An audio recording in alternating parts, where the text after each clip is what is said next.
Welcome to Paranormal M, where the supernatural is always just a click away. Hit subscribe and activate notifications to stay updated with our latest chilling stories. Get ready for a spine-tingling experience. A haunting on the Padma River Island.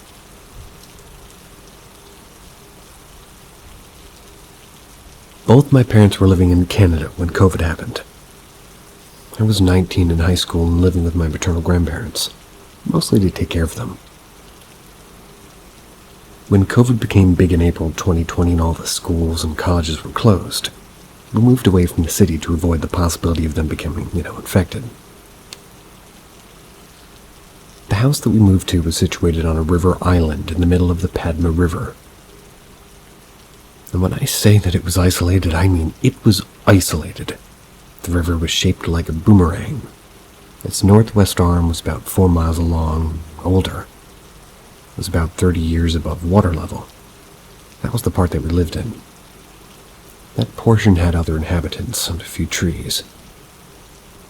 There was a village about 50 people at least, 3 miles to the north.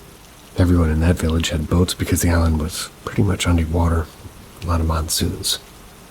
They lived on the boats, but all the trees, it was all small shrubbery, some occasional bamboo groves, occasionally 5 tall palm trees visible across the whole island. Most of that whole side of the island there, it's covered in grass.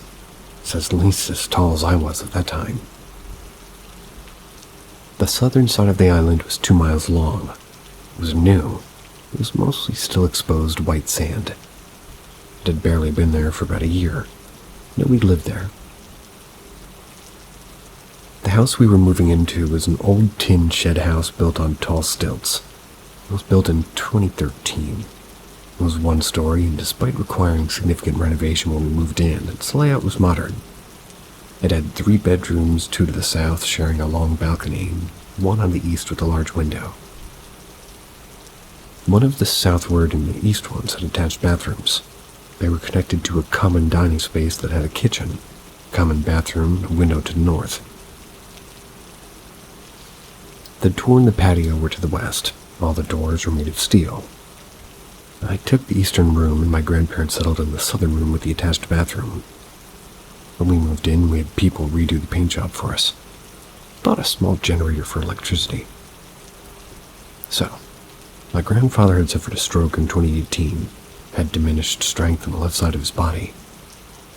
He could walk, take baths, and use the toilet himself, but he needed help getting dressed and somebody to hold his hand when outdoors. He also showed some early signs of dementia. My grandmother's feet would swell up painfully if she walked too much. We also got a housekeeper. That was because as soon as the schools would open, my high school graduation exams were supposed to start. I needed to study and prepare for that. She was a young, mid-20s woman from a small village to the north. Her husband left for the city, and then stopped picking up her calls. She had no formal education beyond 5th grade and needed money to support herself. Whatever supernatural forces had been attached to this scene, this whole place, they seemed to be targeting her. She faced the most violent and mentally degrading of the supernatural phenomena that happened in the house. She told me about it because we got along quite well, being close in age. I'll try my best to remember them all and convey them, but know that a lot more happened with her than I can really divulge here. The first incident actually happened when we first moved in. My grandparents were already asleep in their bed. They went to bed around 9 p.m. The housekeeper hadn't arrived yet. I was struggling to fall asleep in a new place. Around 1 a.m. I heard some noise coming from below. It sounded like somebody was hitting the stilts with sticks. My first thought was, well, maybe they just brought a lot of new furniture. Maybe they were loading into the house. This is maybe just the house settling into that new load. But the sound was regular. It was very clearly sounding like something being hit over and over again. I started to wonder if the structure was starting to collapse. Took a flashlight and went outside to check. By the time I walked down the stairs, the sound stopped. When I shone the flashlight under the house, there's nothing there. Afterwards, when our housekeeper arrived at the house in the middle of May, studying in my room, my grandparents had gone to sleep. Around 11 p.m., I saw someone or something dark standing in the dining space. Not sensibly. My first thought was that it's maybe a new housekeeper, something like that. But this was almost as tall as the ceiling. It was as broad as a door. The housekeeper was 5'0", very skinny. When I realized this and looked back at it, I saw it moving fast toward the window, loudly tipping over a chair in its way. The window has bars, by the way, so it wouldn't be able to simply just jump out. I ran into the dining room, turned on the light, but there was nothing there. Housekeeper came out of her room to check, but I told her I accidentally tipped it. Didn't scare her away on the first night. I still regret saying that to her. After that, things started happening around the house. I'd sometimes see shadow people out of the corner of my eyes. Strange noises like people talking outside with words I didn't understand. But when I check, nobody's ever there. I'd hear my name being called from outside nearly every night. Something would touch me when I'm studying or trying to sleep. Sometimes our generator would randomly shut down. It was probably just a mechanical failure. There's nothing being thrown around, but the presence seemed to do way more aggressive things to her housekeepers. She'd hear the voices provoking her with insults about her situation, like her inability to bear children. Her food would get covered in ants if she left it alone for even 5 minutes. Especially like the rest of the house didn't even have an ant. Sometimes she'd feel as if something pierced her skin, only to find the spot in her skin hot and red, as if she'd been scratching there. There might be insect bites, but in context I'm inclined to believe that they're not. Sorry to interrupt, but you just mentioned the ants. And where I am, there's only fire ants, so... Sorry. One time she got locked into her room from the outside. After that, she didn't really feel safe in her room at night. She tried to spend some time elsewhere around the house. She couldn't quit because apparently she had nowhere else to go. After her husband left, a bunch of men from the village forced her out of her house and took it for themselves, stating that a childless young woman without a husband to accompany her would create chaos in the community. That's dumb. Nearly nothing happened with my grandparents. My grandma was quite pious. She insisted faith, Allah, kept them safe. Kept really bad things from happening. Seemed to only be working for her and Grandpa. When monsoon came in July, the river island flooded completely. Water rose to the 5th step leading up to the house. Our house was completely surrounded from all sides by rushing water. My grandparents bought a motorboat for commune. I was the only one who used it. It was because the housekeeper stayed home in case of emergency. One evening at about 6 p.m., I was bringing groceries and petrol from the generator by the motorboat. That's when some vegetables dropped by the boat, or rather from the boat. I leaned over the water to pick it up and I heard a splash. I felt that something had climbed onto the boat. I was going to turn to look, but I was hit with an intense feeling of wrongness.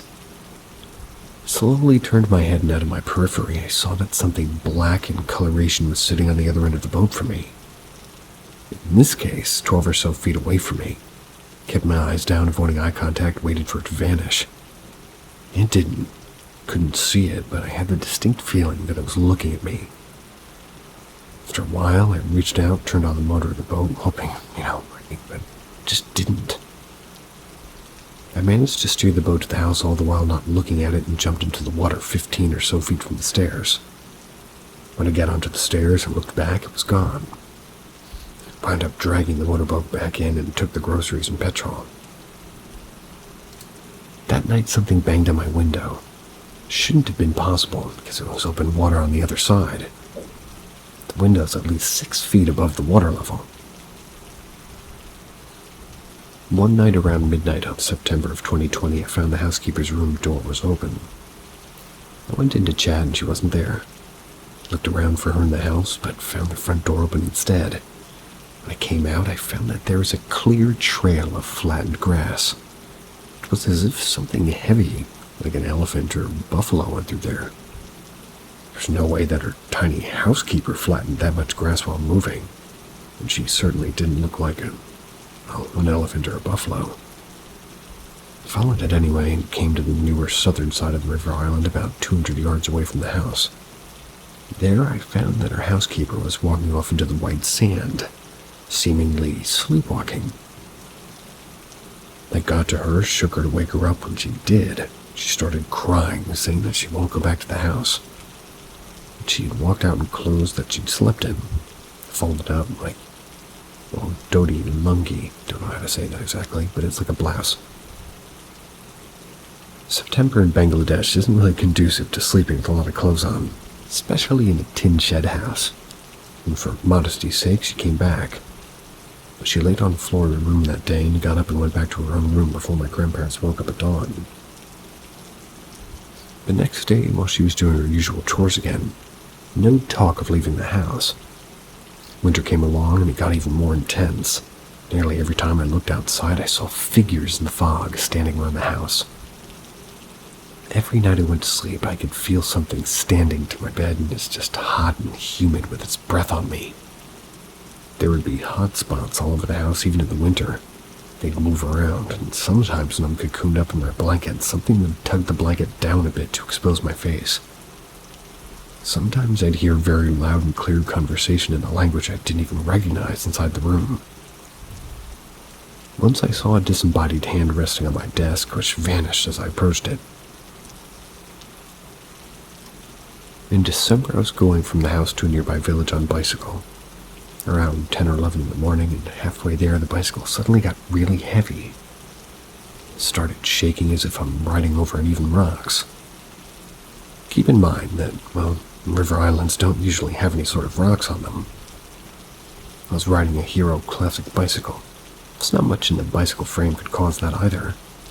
I eventually fell down after a while. Things got even worse for her housekeeper. She'd often experience sleep paralysis and feel something groping her. Working around the house, she'd usually wear a sari. Her sari would be tugged loose as she's working around the house and led to pretty embarrassing moments. She'd wake up in the morning to find all the clothing in her possession inexplicably wet in the middle of winter. Sometimes she'd be locked in the bathroom from the outside. When she went in, Sometimes she'd be locked in the bathroom from the outside when she went in, apparently. There was an instant where she was cutting fish. That's when she started to feel numb and she was unable to move.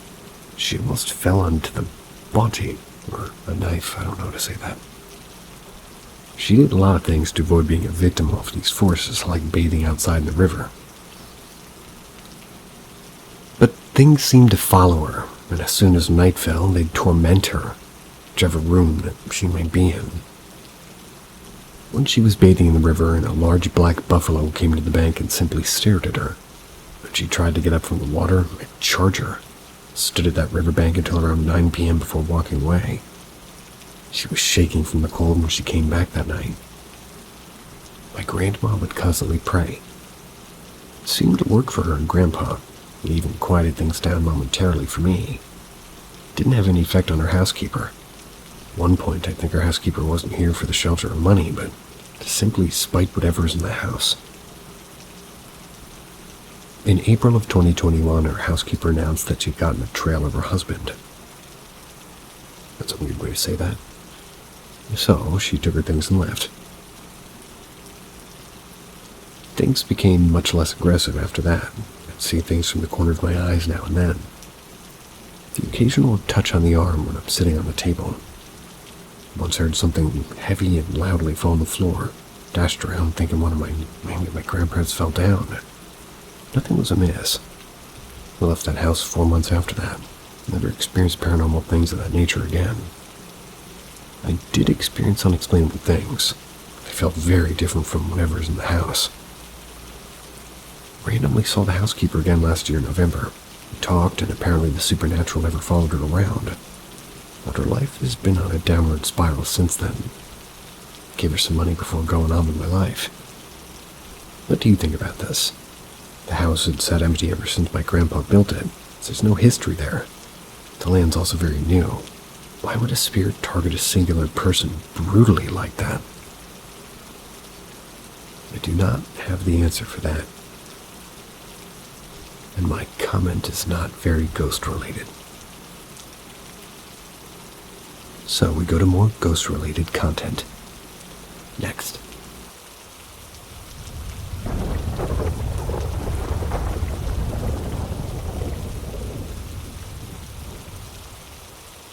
Friendly Ghost. It seems I found the right place to share this. Last summer I had 2 different experiences by what I suspect to be the same entity. The first occurrence happened somewhere in June. I was laying on the couch and I'd just woken up from a nap. I was about to get up to go to the bathroom. Then the feeling of arms wrapping around me prevented me from getting up. A distinct male voice began whispering in my ear. Couldn't understand what the voice was saying because it sounded jumbled up like it was divided and trying to put itself together again. The only thing that came through was, "I love you, and we'll get together again in a year." I wasn't scared. I was trying to figure out the logistics of everything because this entity was embracing me from, where the back of the couch is. I'm wondering how the hell it's even doing that. So I laid there until the urge to use the toilet outweighed trying to, logic a possible ghost. The second occurrence happened a month later. I was about to go to sleep and I was in bed facing the window. I was going back towards the main area of my room and I sleep on a queen-size air mattress. I sleep right in the middle on sort of a sweet spot. If you know, you know. Just as I dozed off, I felt the edge of my bed lower as though somebody was going, to get in next to me. That same male energy loomed over me, woke me up. Consequently irritating me too. I ended up telling it to go away because I was not in the mood. I don't really like being woken up from sleep. I hardly even get sleep. I haven't had an experience since then. I told my neighbor down the block what happened and she told me that she believed that her housing complex is haunted. It was built in 1959. She's had several experiences of her own. On a separate occasion, my next-door neighbor mentioned in passing that somebody died in the house before. Apparently that was before I moved in. I didn't tell him about what I encountered. I'm not sure what the ghost was trying to communicate to me. Maybe it was a residual haunting. I don't know. I didn't sense anything hostile. Occasionally, there's still a feeling of being watched, but it's not really creepy or scary.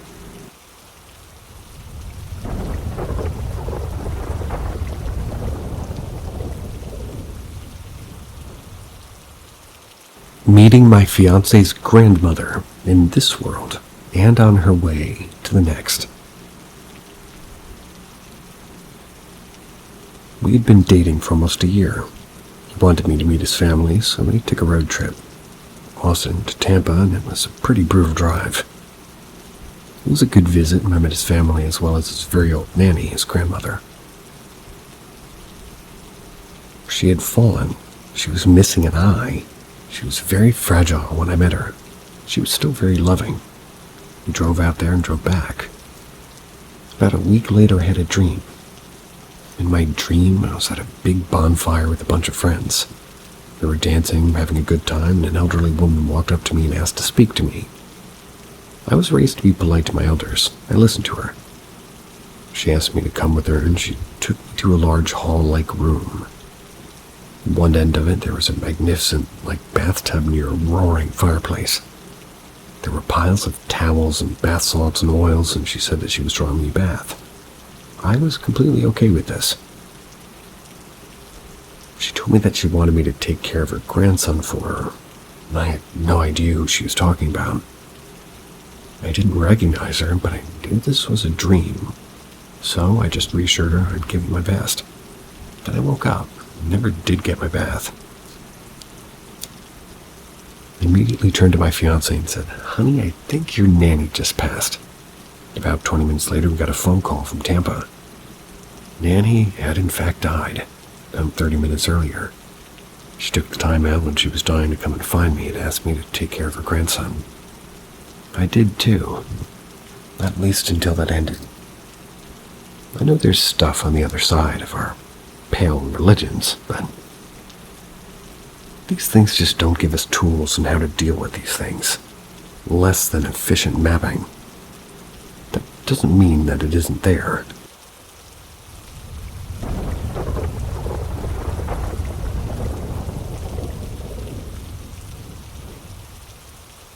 Something odd happened last night. I hope somebody can help me rationalize this. Yesterday I had some stomach ache, like girl problems. So I spent half the day dead asleep with painkillers. So naturally last night I had some trouble falling asleep. I remember watching some TV and then I got up at 3 a.m. to go to the bathroom. It didn't really help that it was a really hot tropical night, so being hot also interfered with my sleep on top of napping all day. I always sleep with my lamp on. I decided to turn it off because I was thinking that the lamp must be generating some heat. Turned it off, put my earplugs in to try to fall asleep. A few minutes later I heard some noise from my earplugs. I hear my own voice in my head telling me to get out of my room right away. Got up in a second, turned on the light. Then I saw that the doors of my closet were wide open. That probably was the noise. I can't explain how they opened. This never happened before.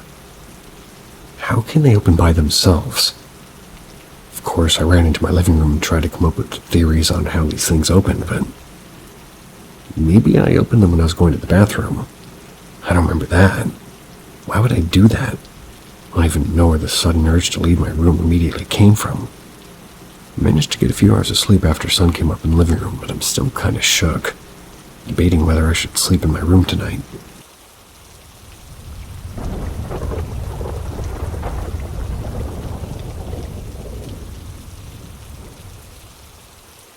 Humanoid figure in northern Wisconsin. From what I can recall, this was a couple of winters ago. A good friend of mine, we're going to call him Mike. He's a pretty avid hunter and spent a lot of hunting seasons in northern Wisconsin. On one particular winter day, he went to go on a hunt with some buddies in the woods around the cabin.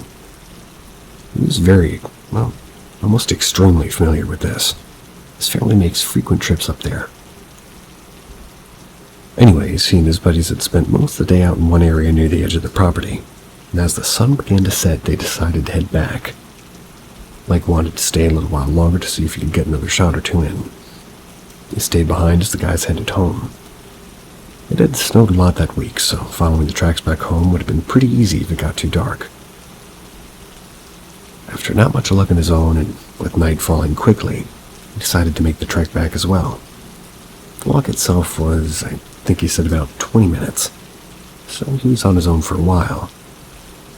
Now, the path they took was near the property line of another family's land. As far as he knew, they weren't up there hunting that weekend. So even if they had been, it was pretty dark at that point, and most people were at home by then anyways, but about halfway through this walk home, he noticed a shape in the trees. It's a couple of yards across the property line. He describes it as a dark, solid, yet shadowy humanoid figure well over 6 feet, like a huge, muscular man. But without any sort of hunting gear on, or there's no noticeable weapon as far as he could tell. He didn't think anything of it at first. He's probably just on his way back as well, so he continued on. A couple minutes later, he heard the sound of something moving through the trees. It was a couple yards past the property line. It was at the same speed as he was. He looked over and saw what looked to be the shadow man walking almost parallel to him. At that point, he's a little bit bothered. Was this guy following him, and what for? So he quickened his pace and made his way home without glancing back. The next morning, he and his buddies headed back out the same route as they had taken yesterday. It hadn't snowed. Their footprints were still pretty visible. They followed the prints back. Mike became curious, took a detour over the property line to where he last saw the figure walking. He didn't find a single footprint. I know there are some legends about things in northern Wisconsin's woods, like the Hodag and Rhinelander, but neither I nor Mike nor any of our friends have any idea what this could have been.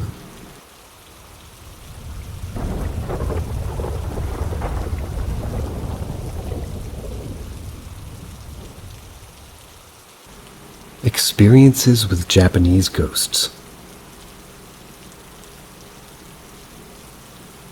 It's Oban season in Japan. It's a week which the spirits of the departed are believed to return to families and loved ones. As such, I'm curious to hear if anybody has had experiences and encounters with spirits here, either Japan or Asia. Hear what of myself as well as my family and friends have experienced over the years. My husband is a hard atheist. He refuses to believe in the paranormal. He does have one story, however, that made him a bit spooked. He grew up in the mountainous area with little tunnels running through the area so cars can access the more remote places. In many areas, there's a newer, lit-up and cleanly paved tunnel running pretty directly beside an older and less used tunnel from decades ago. According to him, one day he and his friends were playing down by a river, just to head back home through an older tunnel. He went in ahead on his bike. He saw a woman and her little girl walking the opposite direction toward the middle of the tunnel. Passed by them without looking too closely. Turned to look back and see what his friends were, and the woman and girl were nowhere to be found. The tunnel in question would take a solid few minutes to pass through on a bike, let alone on foot. I personally walked through the tunnel, and though I didn't come across anything, the air gets very cold and heavy towards the middle, to be sure. At school. I have a coworker that works in an elementary school about 30 minutes in the mountains. It's an older school, about 100 years or so. But it's pretty warm and inviting, and I've always felt pleasant when I visit. There's a little nook with couches in the staff room. It opens to a huge two-story hall with hallways leading down to the lunchroom and the kitchen. My coworker's recently been seeing a lot of activity in the hall. More than once he's walked out in the staff room and seen a man hunched over a table in the hall as if reading something. When he walks toward the man, he passes by the pillar and suddenly the man's gone. He's also seen movement in the nook of the staff room. The lunch ladies often report a presence of a little child in the kitchen who asks them where the lunchroom is. This school has 6 teachers, 25 students, everybody knowing everyone. The man and the child are reportedly no one that anyone knows. My personal story. I'm not apt to seeing ghosts, but I'd like to jokingly say I was sensitive due to a lot of strange goings-on in my childhood home over the years. This came back to bite me when I got a little overly cocky during some ghost stories in the town over, something following me home.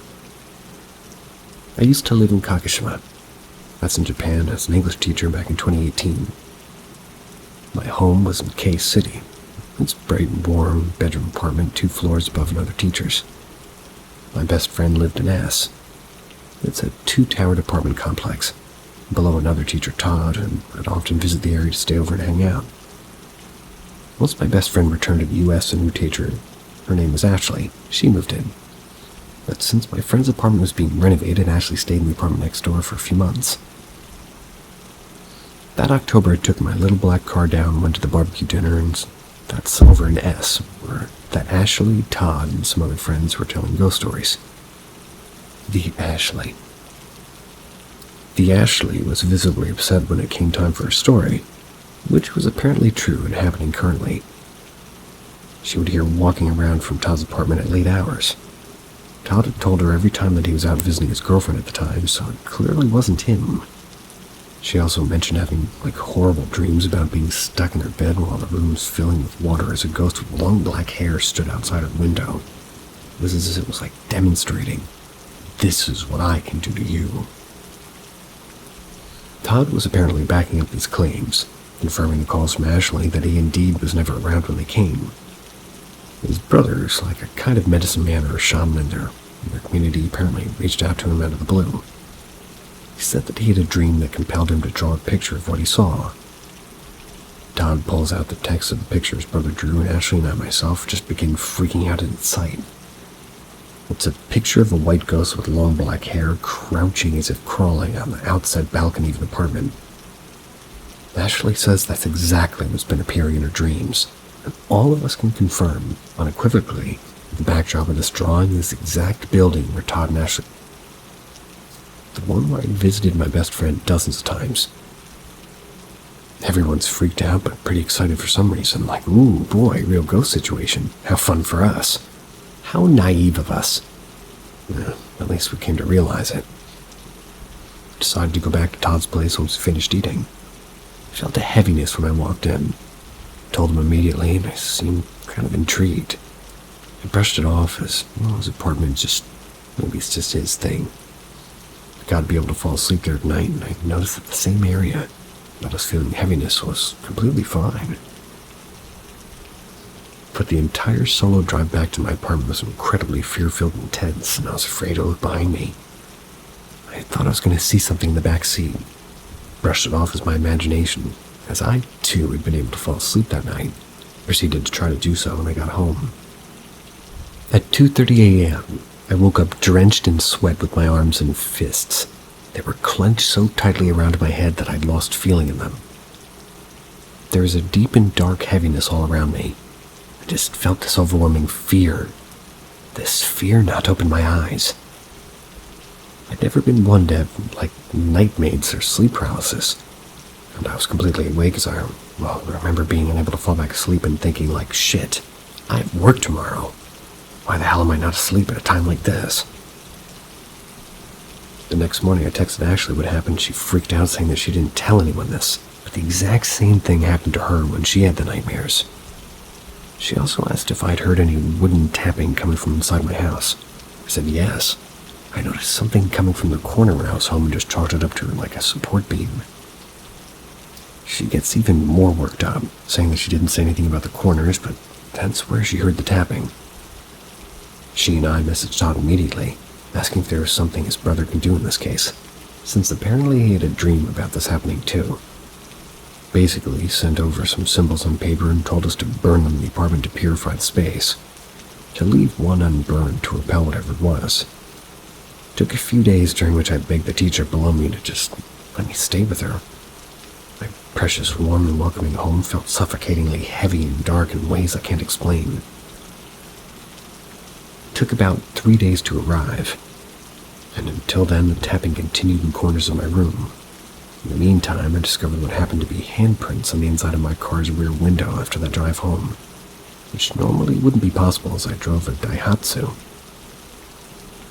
It was far too small for anybody to fit in the bag. A disconnected phone line also rang at 8:15 p.m., which my then boyfriend was there to witness. Once the papers with the written symbols arrived, we burned them as told. The heavy atmosphere cleared up immediately. There's no more, interesting ending to the story other than that it hasn't really bothered us since. But to this day, I have one of the symbols laminated as protection. So hopefully, it stays far, far away. I've also stopped going to places said to be hosting frightening spirits. I've wisened up to time. Well, maybe it's more experience. I'm interested to hear of your experiences, if you've had either them here in Japan or Asia as well.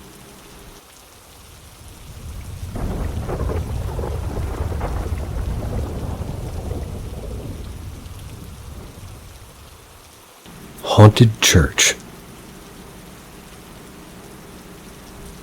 I actually totally forgot about this until just now. I thought I'd share. My boyfriend's family lives in a small town. It's in a very rural part of the U.S. My boyfriend talked about having paranormal experiences in the house that he lived in. When he wasn't there, his parents would hear strange noises coming from his room. It was locked with no one in it, as well as seeing a fan spin while not plugged in. Him and his sister decided to show me around because, they're Christian.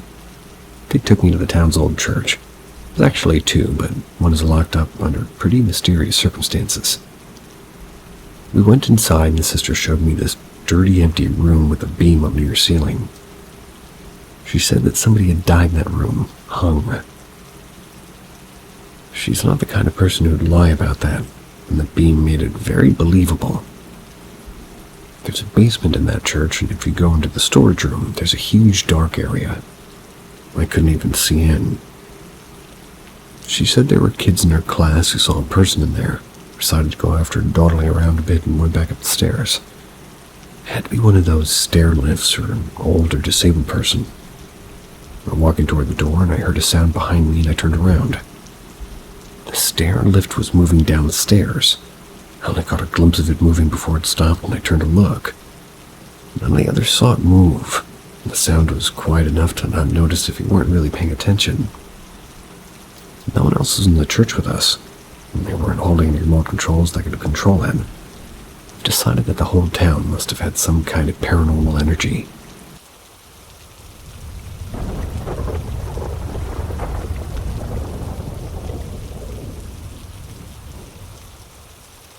My mother passed this February. Is this her trying to communicate with me? I lost my mom this February. Our relationship was very strained without going into details, but I'm a server. At a table last week of a couple and their 4-year-old daughter. I greeted them, and when I brought their drinks to the mom said, "My daughter wanted me to tell you that she loves you, and that you have a sweet voice." I didn't think much of it, and I thought it was sweet, though. When I brought their check, the dad said that he had asked their daughter if I reminded her of somebody because she's very shy. She never talks to strangers.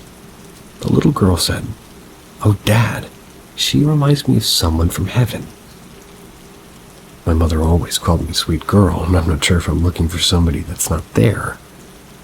But I really didn't think much of the situation until a couple of days after. I know I'm not going to get clear-cut answers, but I would love to believe that that was my mother speaking through this sweet little girl.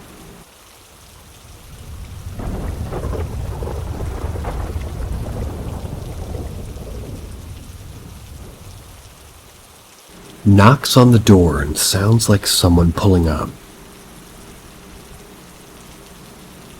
This is something that's been happening to my wife and me periodically for a couple of years. It started and was more frequent from our last house, but seems to have followed us to the new house. Every once in a while, we'll hear someone at the door. When I get up to check, there's never anybody there. A typical example. We order pizza. We hear somebody pull up, car doors opening and closing, the sound of somebody stepping up to the front porch. Sometimes there's even a knock, but when I get up to get to the door, there's nobody there. As I'm standing there, I see the pizza guy pulling up. That's another thing. It's usually, but not always, just before somebody actually shows up, like we're getting a little audio preview of somebody who arrives a couple of minutes later. Like my wife will hear me coming up the porch steps, fumbling with my keys, and then nothing. Then I actually get home 5 minutes later.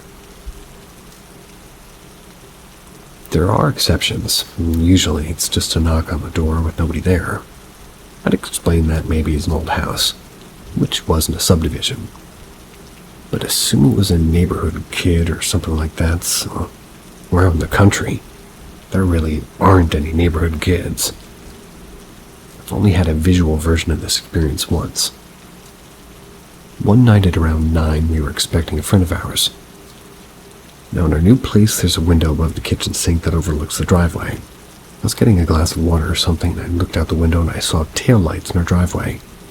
It's too dark to make out the car, but there's definitely a vehicle in our driveway. It was parked behind our SUV. It's still running. Tail lights were on. So I just said, "Hey, so-and-so. So-and-so's here." My wife says, "No, they're not. Why'd you call me so-and-so?"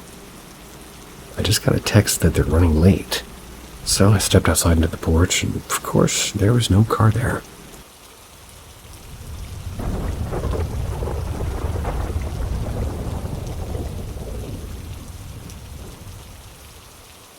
"10 years later, I'm still intrigued and bothered by an experience. Can anybody share their thoughts or opinions?" The woods behind my house are pretty thin.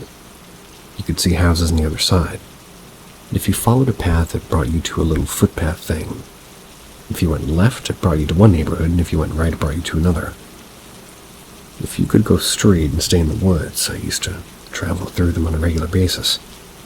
I enjoy nature, and it made getting to my friends' houses a lot faster and easier.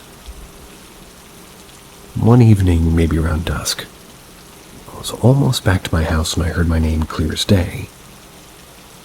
I turned around, and what I saw was so vivid I could still see it in my mind over 20 years later. It was a little boy, just wearing like a plaid shirt. It was all black and white except for his eyes, which were glowing red. I turned and hauled ass back to my house, up to the back steps inside the door, and slammed the door behind me. It felt like something was chasing me and getting closer and closer. By the time I got out the door, I felt like it was right behind me. I didn't feel safe until I was inside. I've always wondered what it could have been. I've recently had a reoccurring paranormal dream. It's about those same woods. My backyard starts to fill up with animals. One's native to my area at first, then bigger, more aggressive and dangerous ones. Like from bunnies to tigers and gorillas. Along with them is a very strong paranormal presence that tries to get inside my house and or lure me outside. I was told the dreams might be connected to what I saw that day. I'm a believer in all things paranormal, well, especially once all the scientific and rational explanations have been ruled out. I can't find anything online similar to my experience. I've read about black eyes and white-eyed children, shadowy human-like figures, and so on. This wasn't a shape from far away or out of the corner of my eye. It was a solid figure directly in front of me, like 5 or 10 feet away. Can anybody help me figure out what I may have seen, and am I possibly still dealing with? I live in my childhood home still.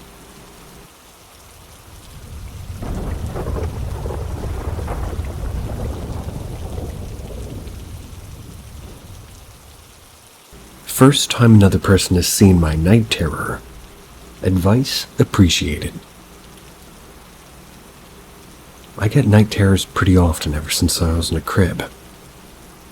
Although over the decades I've learned to manage it with anti-anxiety meds and SSRIs. Usually I've chalked these up to being extremely realistic nightmares, sometimes night terrors. They've been really bad before, usually involving some kind of human or humanoid form staring at me, causing me to scream and bolt out of the bed, sometimes even injuring myself. Anyway, last night my 29 female...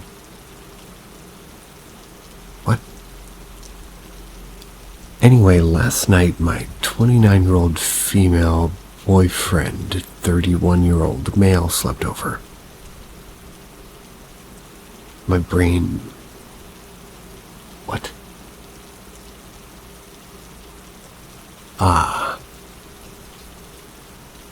This shouldn't be making me pause this long. Comments are good. Anyway, last night, being a 29-year-old female, had my 31-year-old male boyfriend sleep over. I was in a twilight state, which is usually when I have these hallucinations, you could say, and instantly opened my eyes to see a bluish, slightly glowing humanish form. It was like a face shooting first right at me. It was super quick. Visually, it looked as if it was coming from my face like a sharp burst of air. I screamed, swatted the air, then frantically told my boyfriend to turn on the light, which, he did. What really surprised and unsettled me was after a couple of minutes of pacing and looking terrified, my boyfriend told me that a millisecond before I'd screamed, he had been startled to see a black shape shoot across the room toward me. When I shrieked and panicked, his first thought was to apparently say, "Oh fuck, she saw it too." And understandably, he requested that we stay somewhere else. He described seeing a glimpse of a statuesque face like the Statue of Liberty's, which is close to what I saw too, except the bluish glowing figure had a contorted, mocking, amused look in its face. The vibe I felt was that it wanted to scare me, like a prank. I guess I wanted to see if anybody else in here has experienced something similar, or has any advice on how to handle this. It's the first time someone besides myself has seen one of my night terrors. I'm really stunned. Going to a spiritual shop later today, so if anybody has any recommendations on what to buy, I would be so grateful.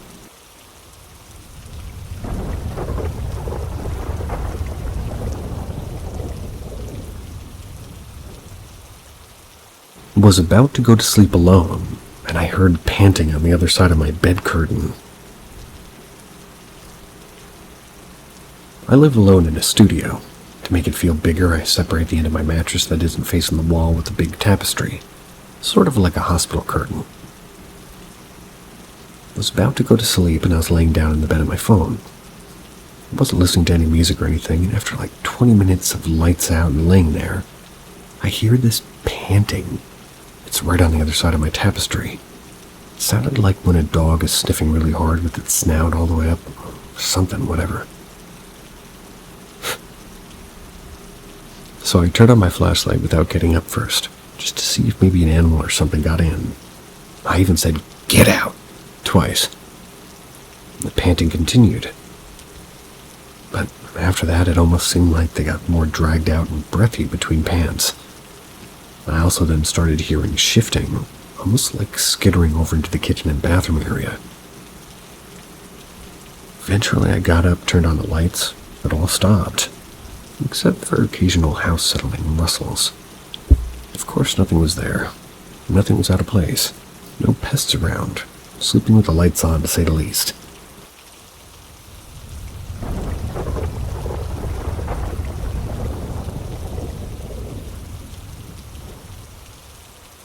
The Ghost in Room 217. I never thought living in a dorm hall could be so unsettling. When I first moved in, I was the only resident on my floor, which was strange, but not something I dwelled on. The house was eerily quiet most of the time, except the man in room 217. He was a tall black guy, always dressed in pajamas. From the first night, my friends and I noticed something wasn't quite right. We often heard him screaming, his voice piercing through the walls in the dead of the night. It wasn't angry shouting like I had thought at first. No, he was screaming for help, like every night the same loud shrieking cry for help. At first we thought he was just a troubled student, maybe somebody who needed help but didn't know how to ask for it the right way. We even joked that he had serious issues, but deep down it disturbed all of us. His pleas were so loud and so desperate. They left a lingering unease. One night after hearing that same shriek echoing through the empty hall, I walked over to his door to see if I could talk to him. I knocked, but just like the other times I tried, the screaming stopped the second I got close.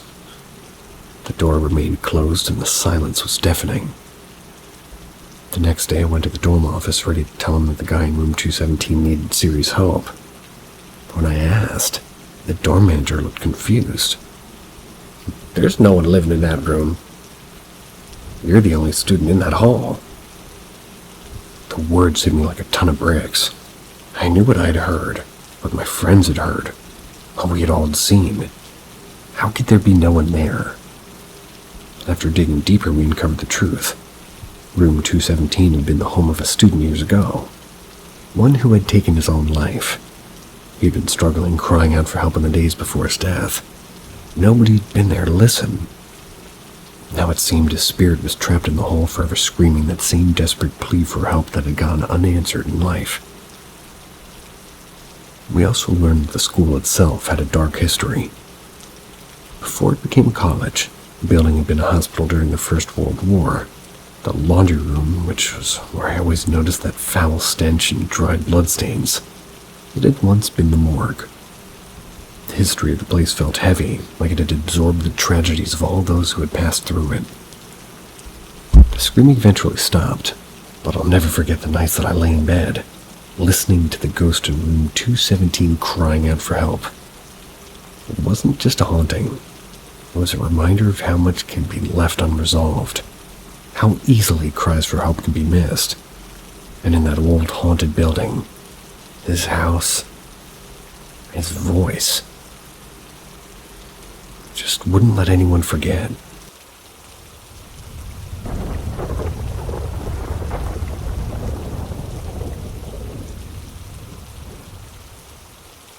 Incident on Hansdale Road. I was 14 when it happened, and the memory is still as clear as if it were yesterday. My brother and his friends had taken over my bedroom. I was stuck on the couch in the living room.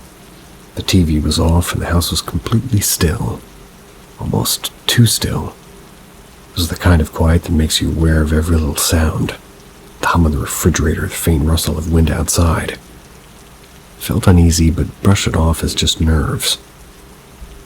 As I lay there, the hallway light flickered on by itself, casting a harsh glow that spilled into the living room.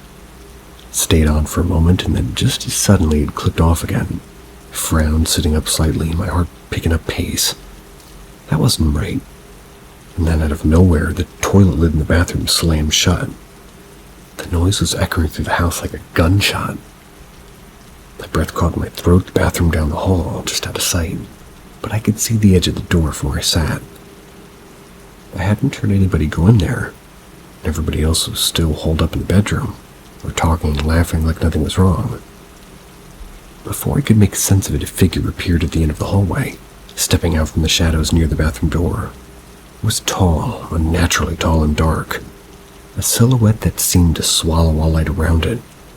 It didn't walk, it just stood there, its form shifting slightly as though made of smoke, but still solid enough to feel real.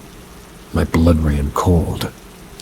For what felt like an eternity, it simply stared at me, its presence suffocatingly filling the room with a tangible weight. I couldn't see its eyes, but I knew it was looking directly at me. My body refused to move, paralyzed by the sheer terror that was creeping up my spine. Wanted to scream, but the sound just caught up in my throat. Then, without a warning, it lunged. Its right arm shot out right toward me, fingers like shadowy claws reaching. I snapped out of my trance, adrenaline flooding my system. I leapt off the couch, bolting down the hallway, slamming into the door of my bedroom. I could still feel it behind me, like its cold, dark presence was breathing down my neck. I threw the door open, practically diving into the room where my brother and his friends were. They looked up at me, startled, their laughter dying as they saw the panic etched on my face. I slammed the door behind me, locking it. They asked me what happened, but I couldn't speak. All I could do was stand there, trembling, trying to convince myself that whatever had been in the hallway wasn't real. But I knew better. Never looked down that hallway the same way again.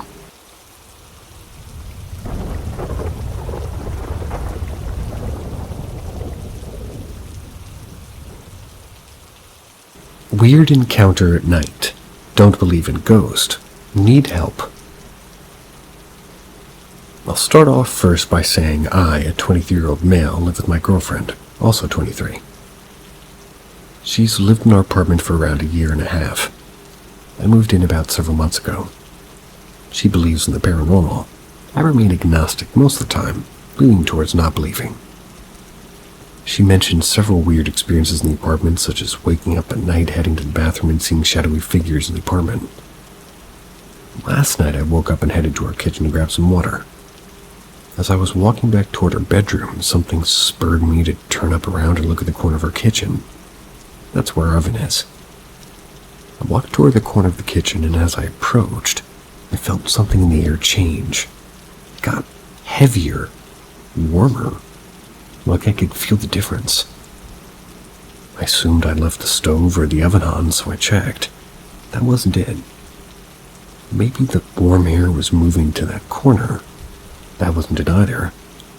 Then the negative feeling came. Just a negative presence. It was a little uncomfortable, so I decided to head back to the room, turning the lights off as I went. As I got to the corner of the hallway, something must have urged me again to look at the corner. It pulled me back. I noped out and went to bed. That night I had a dream I was laying in bed and an entity, a gesture almost of sorts made out of weird colors and complex geometry, started taunting me from above my bed. It felt attached to me. I smoke weed regularly. I was under the influence, so take this with a grain of salt maybe, I don't know. Just looking for a possible explanation, even if marijuana might be it.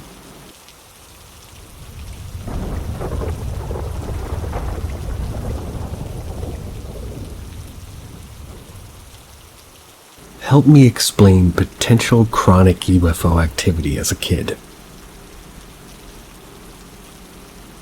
So when I was younger, I experienced strange lights that would follow me around from place to place. This also happened to me for a long time, like from 8 or so up until my late teens and early adulthood. although from age 14 and up, the activity significantly decreased. The first few times I noticed the lights was just staring out of my bedroom window and watching them sort of hypnotically. The lights are white light as far as I can remember, but they always seem to be coming from above the cloud somewhat. The lights were arranged in such a way that there was a central beam or a dot, then four others identical to it arranged around it, pretty much exactly like how 5 on a dice or a domino is shown. Except with these lights, the 4 outer ones would circle around the central ones, converging on it before quote-unquote merging with the second, only to come back to go the opposite way, essentially doing the process in reverse and repeating it over and over and over. Now, the first time I saw these lights, thought it was strange.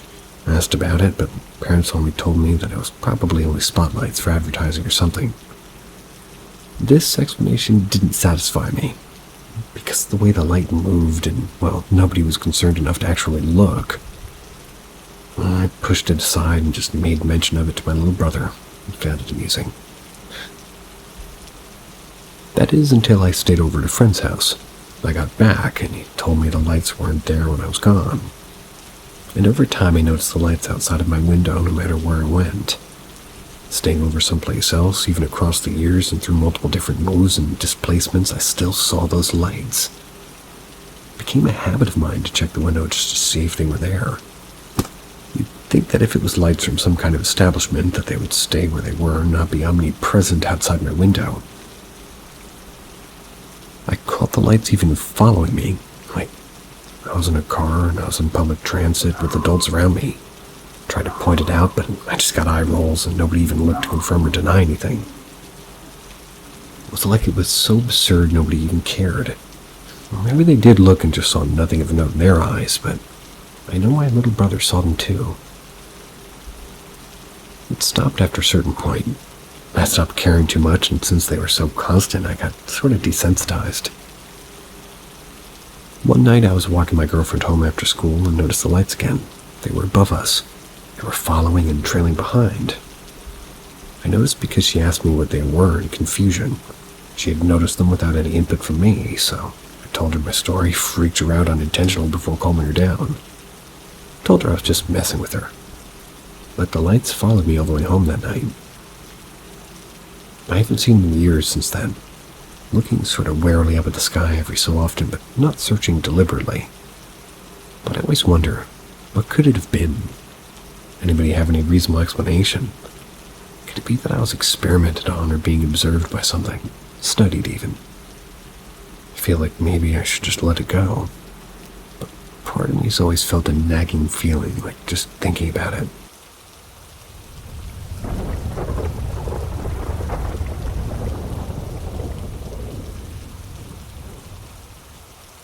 This is the one and only eerie experience I've ever had.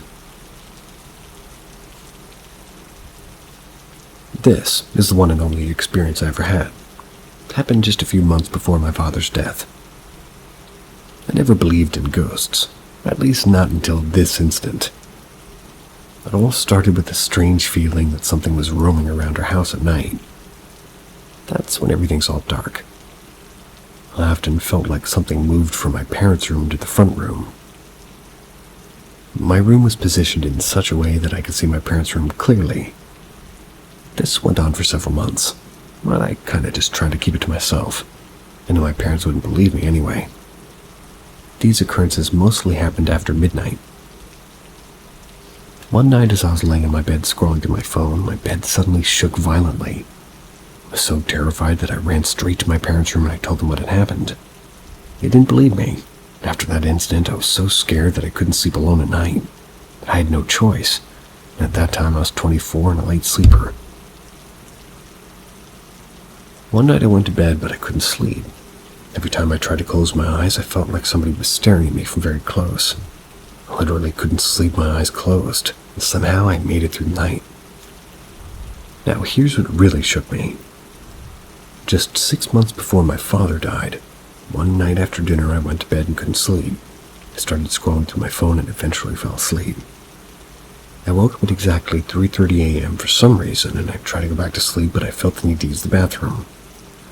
When I opened my eyes to get up, I saw the black figure standing right in the front of my room, right by the door. I was so scared that my whole body stiffened. I couldn't move my arms or my legs, and no sound came out of my mouth despite trying to call my parents. After 10 or 15 seconds, the black figure vanished right before my eyes. It was as if it was never even really there. I stayed awake the rest of the night out of fear. The next morning, I told everyone, my father, mother, uncle, aunt, and cousins, and they believed my story. Surprisingly, after my father passed away 6 months later, I never felt anything unusual ever again.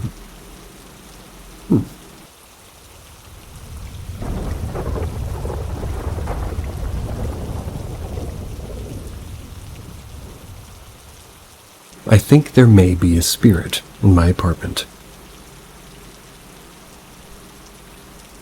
So I'm a funeral services assistant, and I had some strange occurrences in the funeral home from time to time. I'm not sure if I brought something home with me. So me and my roommate were sitting and watching TV, and my dildo, which was sitting on the very back of the dresser, had fallen like at least 4 feet away from where it sat. It's been sitting there untouched for almost 3 weeks. If it were to just have fallen over, it would have stayed in the dresser, or maybe rolled off. But it sounded like it was thrown, and the distance it fell is like bugging me. It also doesn't make sense how it fell over in the front of the dresser. It shouldn't have done that at all. We joked about a horny ghost, put it in the back, went about our night. Earlier today, I was dusting as I do almost every day. I see black spots in our mirror. I immediately Googled the cause, and it was supposed to be the moisture from humidity. Only issue is this mirror is a recent addition. There's no humidity in our apartment, and I decided to check out the wall and the mirror, and there's no sign of moisture, bugs, or anything. My roommate needs the AC on like all the time because it's hot out recently, so it's constantly cold in here. Just a few minutes ago, the dildo was thrown again, and it's annoying me. I mean, I am a bit spooked, but what's funnier than a spirit throwing around a dildo? Like, he's a cheeky fella, that's for sure. Anyway, please tell me any reasonable explanation or otherwise advice to manage this because I'm home alone for most of my days. I don't want to be scared when I'm alone. The hair on the back of my neck has been standing up for hours, so give me some reason. I need it. Throw it out and get a different one.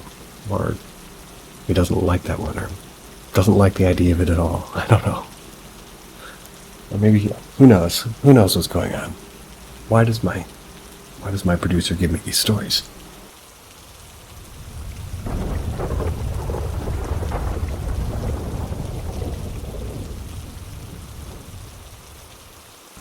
The Radio Man.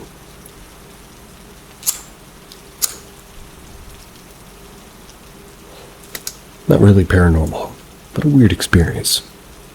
But basically, my friends and I in high school would always ride our bikes and swim to the local loch during the summer. My one friend had mentioned a spot that he had found where he had put a rope swing and some rocks that we could jump off of. We decided to go check out the spot since, well, we were in the area. Ventured off pretty deep into the woods. Took a bit longer than we expected. It's almost 7-8 p.m., so the sun was setting. I was kind of trying to just go back and use the bathroom, so I just walked into the woods a bit as my friend walked a bit ahead of me. I told him I'll just catch up to him in a second. So while I'm doing my business, I hear somebody talking pretty close by. Kind of just double-checked if anybody was around or my friend was just messing with me. I didn't see anything. Kind of wanted to investigate. Walked a bit closer to the shore and I spotted an old man, 70, maybe 80. Yellow rain jacket, old 80s radio in his hands, speaking what I thought was a foreign language. So I was kind of hiding behind this tree so he wouldn't see me. He starts what looked like praising this radio, holding it above his head as some type of idol.